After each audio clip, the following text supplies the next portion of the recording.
Hello everyone, I hope आप सभी लोग अच्छे हैं। जावा स्क्रिप्ट में आज हम बहुत ही इम्पोर्टेंट टॉपिक वेरिएबल्स के बारे में बात करेंगे। किसी भी प्रोग्रामिंग लैंग्वेज में वेरिएबल्स बहुत ही इम्पोर्टेंट टॉपिक होता है, क्योंकि बिना वेरिएबल के प्रोग्रामिंग आप यूज़ ही नहीं कर पाओगे, आप अज्यूम नहीं कर सकते हो। ठीक है, तो वेरिएबल तो आपको यूज़ करने ही पड़ जाएंगे। उन्हीं के बारे में सब बात करेंगे आज कि जावा स्क्रिप्ट में वेरिएबल्स कैसे डिफ़ाइन करते हैं, और उससे पहले उसका कॉन्सेप्ट क्या होता है, वेरिएबल्स के टाइप क्या होते हैं, उन सब के बारे में बात कर लेते हैं। तो जैसा कि आप जानते हैं कि हम प्रोग्रामिंग कम्युनिकेशन के लिए यूज़ करते हैं ताकि कंप्यूटर से हम अपना काम करवा सकें।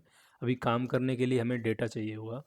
डेटा आप वो पीस ऑफ इंफॉर्मेशन कह सकते हो, जो आप वो प्रोवाइड करते हो किसी को, चाहे वो कंप्यूटर हो या रियल लाइफ में कोई इंसान हो। आप उससे भी काम करवाओगे तो आप कुछ ना कुछ जानकारी तो दोगे, चाहे वो काम के बारे में ही क्यों ना हो। ठीक इसी तरह प्रोग्राम जब हम रन करते हैं तो प्रोग्राम के बारे में हमें कुछ डेटा पास करना होता है।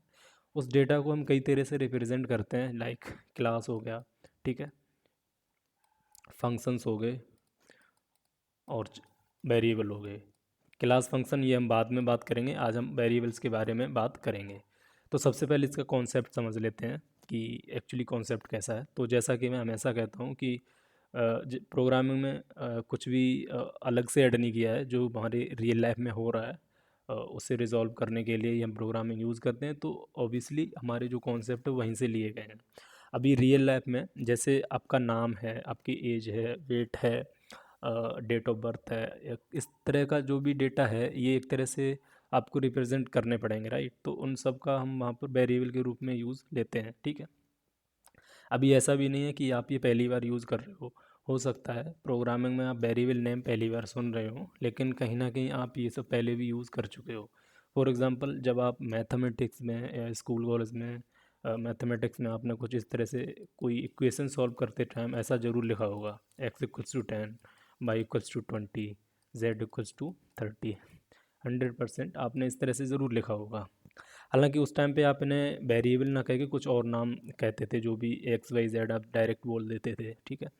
तो आप ये जो डिफ़ाइन कर रहे हो वो भी एक तरह से वेरिएबल ही है, प्रोग्रामिंग में इन्हें ही वेरिएबल कहते हैं।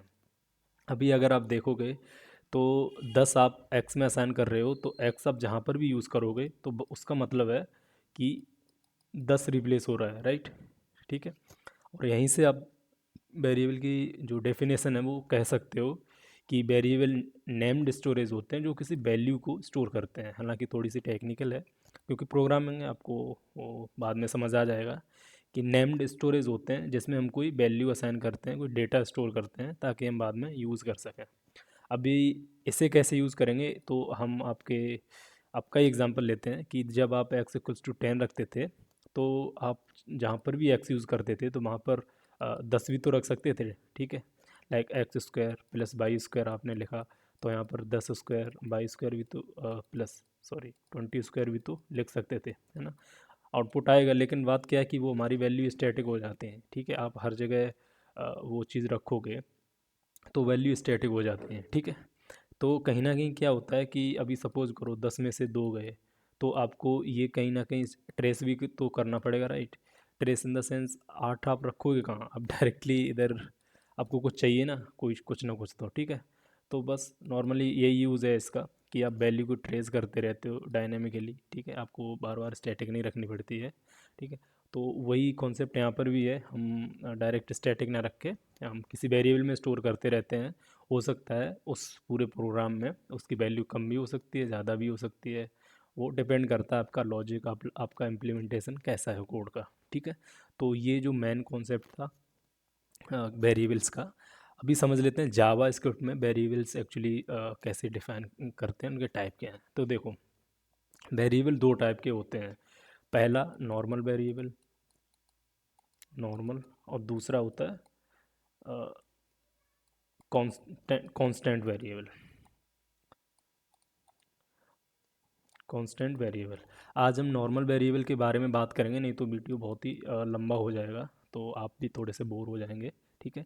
तो आज हम सिर्फ नॉर्मल वेरिएबल के बारे में ही बात करेंगे। अब नॉर्मल वेरिएबल्स क्या होते हैं? नॉर्मल वेरिएबल्स वो वेरिएबल्स होते हैं जिनकी value time to time change होती रहती है, यानी कि वैल्यू स्टेबल नहीं होती है। फॉर एग्ज़ाम्पल, जैसे आपकी एज है, ठीक है। अभी आप प्रोग्रामिंग में अपनी एज रिप्रेजेंट करोगे तो आपको normal variable as a normal variable use करना पड़ेगा। क्यों? क्योंकि आपकी एज हर सेकंड, हर मिनट, हर घंटे, दिन, महीने और साल में चेंज होती रहती है, राइट? तो इस टाइप का जो डेटा होता है उसे रिप्रेजेंट करने के लिए हम नॉर्मल वेरिएबल्स यूज़ करते हैं। जैसे आपका एज हो गया, डेट हो गया, टाइम हो गया। ये टाइम टू टाइम चेंज होते रहते हैं। थोड़ा सा टाइम हुआ आपका, चेंज हो गया, ठीक है। जैसे डेट, अब मैंने एग्जांपल दिया, वो भी चेंज होती रहती है। आज कुछ और है, कल कुछ और होगी, परसों कुछ और होगी, ठीक है। इसी तरह से टाइम है ना, वो भी नहीं, सेम मेथड रिलाई करता है, ठीक है। तो जो नॉर्मल वेरिएबल्स होते हैं कुल मिला के उनकी वैल्यू है वो टाइम टू टाइम चेंज होती रहती है, ठीक है। अभी जावास्क्रिप्ट में नॉर्मल वेरिएबल्स को हम दो तरह से डिफाइन करते हैं। पहला है यूजिंग लेट कीवर्ड और नंबर दो यूजिंग वेर कीवर्ड, ठीक है। हालांकि इनमें भी काफ़ी डिफरेंस है, उसके लिए मैंने वीडियो बना दिया है ऑलरेडी, आप वो देख सकते हैं, ठीक है। हालांकि हम बात करते हैं नॉर्मली हम वेरिएबल जब डिफाइन करते हैं तो वो कैसे करते हैं, ठीक है। तो अब चलते हैं हमारी स्क्रीन पर। तो सबसे पहले बात कर लेते हैं वेर की। आप किसी भी तरह से वेरिएबल डिफाइन कर लो, कोई भी आप नाम दे दो जो आपको अच्छा लगे, ठीक है। जैसे मैंने राहुल दे दिया, इसे मैं लॉक करा रहा हूँ। लॉग एक कंसोल ऑब्जेक्ट जो होता है, विंडो ऑब्जेक्ट का ही एक कंसोल प्रॉपर्टी होती है, वो एज अ ऑब्जेक्ट होती है, उसी का एक मेथड है लॉग। जो आपकी ब्राउज़र विंडो होती है उसे जब आप इंस्पेक्ट करेंगे तो कंसोल आपकी ओपन हो जाएगी। तो कंसोल के जितने भी मेथड्स हैं प्रिंट करने के लिए, उसका आपको आउटपुट यहीं पे मिलेगा। मैं मोजिल्ला फायरफॉक्स यूज़ कर रहा हूँ, आप चाहो तो कोई और यूज़ कर लेना, क्रोम या एज वगैरह जो भी है। लॉग्स को देखने के लिए आपको ये मेक श्योर कर लेना कि ये लॉग्स, ये जो टैब्स आपको दिख रहे हैं ये सिलेक्टेड होने चाहिए, राइट? उससे आपको दिख जाएगा। हाँ, लॉग को देखने के लिए आप कंट्रोल प्लस आई दबा देना इंस्पेक्ट करके, है ना, वहाँ से आपको दिख जाएगा। F12 करके भी दिख जाता है कई कई में, बट कुल मिला के आप ऐसे राइट क्लिक करोगे तो इंस्पेक्ट करके आपको दिख जाएगा लॉग, ठीक है। तो ये हमने एक वेरिएबल डिफाइन किया है एक्स नाम का, जिसमें हमने एक वैल्यू असाइन की राहुल, ठीक है। अभी आप देख रहे होंगे यहाँ पे हमने देखो किसी भी वेरिएबल में तीन चीज़ें होती हैं, ठीक है। जैसे मैंने यहाँ पर असाइन किया एक्स इक्वल्स टू, सपोज कीजिए 10 असाइन किया। अभी यहाँ पे देखो तीन चीज़ें हैं। Number one, value, right, value, और ये है हमारा ऑपरेटर, और ये हमारा वेरिएबल नेम, ठीक है। Variable name, operator and value, इसे एक्चुअली हम ऑपरेंड कहते हैं, तो ध्यान रखें। तो ये तीन चीज़ हमारी होती हैं। ऑपरेटर क्या होते हैं आगे हम पढ़ेंगे, नो प्रॉब्लम, डिटेल वीडियो होगी इसके ऊपर, क्योंकि ये भी बहुत इंपॉर्टेंट टॉपिक है। वेरिएबल नेम, इसके बारे में अभी हम बात कर लेंगे कि क्या क्या नेम हो सकते हैं, उनके लिए कंडीशंस क्या क्या हैं, ठीक है। तो ये तीन चीज़ें होती हैं। तो मैंने यहाँ पर एक्स इक्वल्स टू राहुल अपना नाम असाइन किया है, और इसे जब हम रिफ्रेश करेंगे तो आप देख सकते हैं हमारे पास आ गया। ये हमारा एक नॉर्मल वेरिएबल है। अभी जैसा मैंने आपको कहा था कि आप चाहो तो टाइम टू टाइम इसकी वैल्यू चेंज कर सकते हो। एक और चीज़, जावास्क्रिप्ट में वेरिएबल डिफाइन करने के लिए आपको टाइप की ज़रूरत नहीं पड़ती कि किस टाइप की वैल्यू आप असाइन कर रहे हो। जो भी वैल्यू दोगे उसी के अकॉर्डिंग टाइप भी उस वेरिएबल का चेंज हो जाएगा ऑटोमेटिकली, ठीक है। जैसे कि अगर आप थोड़ा बहुत जानते होंगे जावा, सी प्लस प्लस, उसमें हमें कोई भी वेरिएबल डिफाइन करने से पहले उसका टाइप डिफाइन करना पड़ता था कि किस टाइप की वैल्यू आप उस वेरिएबल में स्टोर कर रहे हो, like integer, float. Data type के ऊपर भी मैं वीडियो बनाऊंगा, तो वहाँ आप समझ जाओगे डेटा टाइप एक्चुअली क्या होता है, ठीक है। तो बट जावास्क्रिप्ट में आपको वो टाइप वगैरह सब डिफाइन करने की ज़रूरत नहीं है, क्योंकि ये वीकली टाइप लैंग्वेज है। वीकली टाइप का मतलब ये होता है कि आप किसी भी टाइप की वैल्यू वेरिएबल में असाइन कर दो, वो ऑटोमेटिकली उसका टाइप हो जाएगा। वेरिएबल का टाइप जानने के लिए आप टाइप ऑफ ऑपरेटर का यूज़ कर लेना, तो उससे आपको पता चल जाएगा कि वेरिएबल का टाइप क्या है। यहाँ पे नंबर दिख रहा है तो उसका टाइप नंबर हो गया। अगर मैं इसे इसके जस्ट ऊपर अगर इसे प्रिंट कराता तो ये हमें स्ट्रिंग देगा, ठीक है। तो ये बात ध्यान रखें कि आप कभी भी वेरिएबल की वैल्यू चेंज कर दोगे वो चल जाएगा, ठीक है।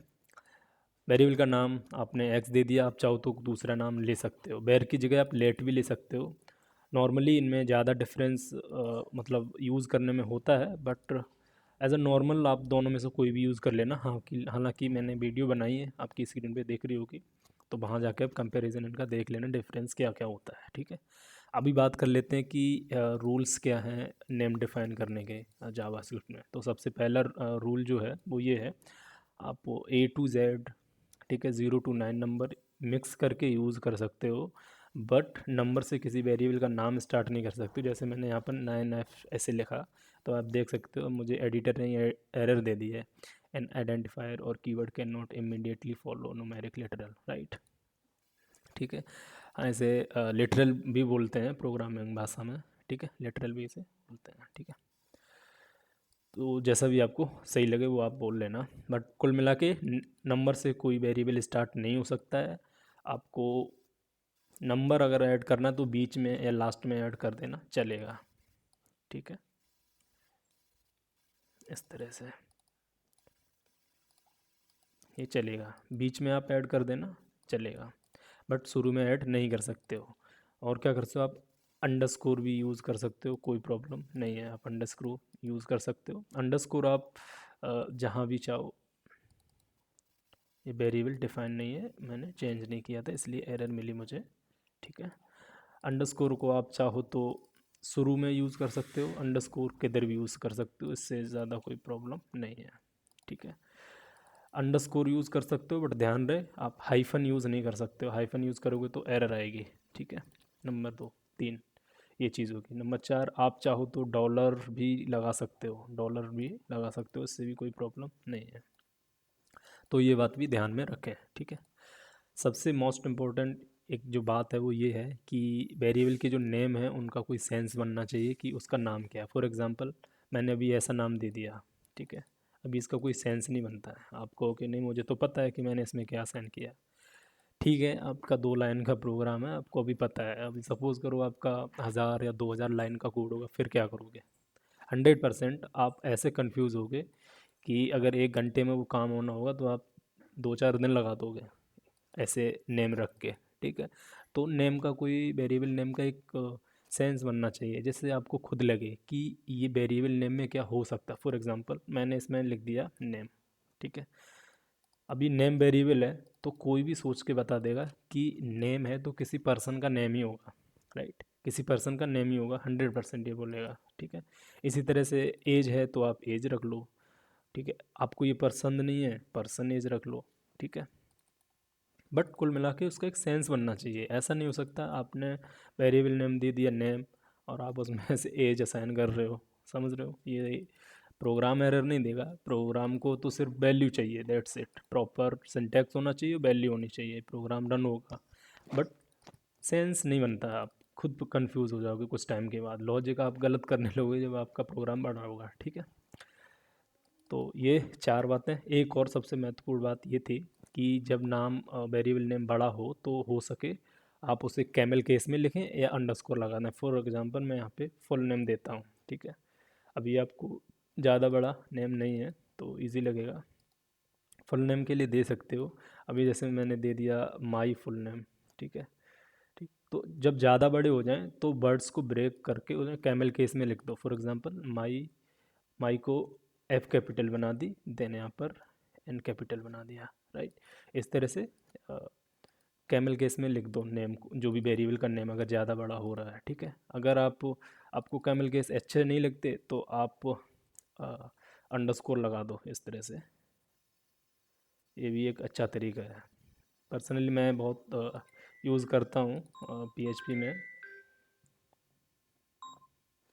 ठीक है, तो वो चीज़ भी आप यूज़ कर सकते हो, अंडरस्कोर जो भी है। इससे क्या होता है, थोड़ा रीडिंग अच्छी हो जाती है प्रोग्रामिंग की, थोड़ा पढ़ने में आसानी होती है, आपको समझने में आसानी होती है।